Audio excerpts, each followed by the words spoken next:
एक समय की बात है। एक राज्य में एक राजा और एक रानी रहते थे।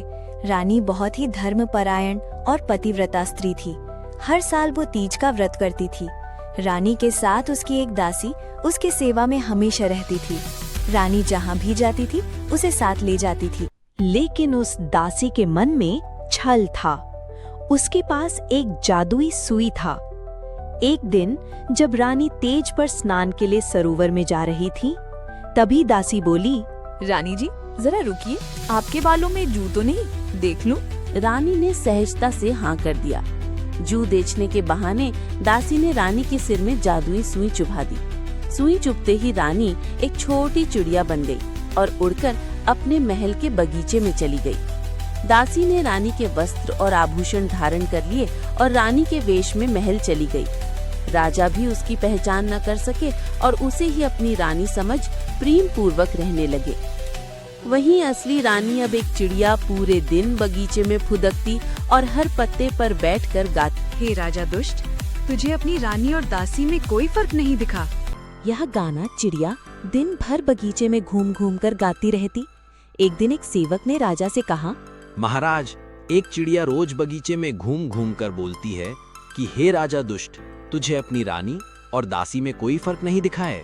ठीक है, उसे पकड़कर हमारे पास ले आओ। सेवक ने राजा की आज्ञा मानकर चिड़िया को पकड़ने की कोशिश करने लगा, परंतु बहुत कोशिशों के बाद भी चिड़िया किसी के हाथ नहीं आई। तो राजा ने पुनः आदेश दिया, बगीचे के हर पेड़ के हर डाल पर हर पत्ते पर गोंद लगा दो, जिससे चिड़िया बैठे तो उड़ न सके।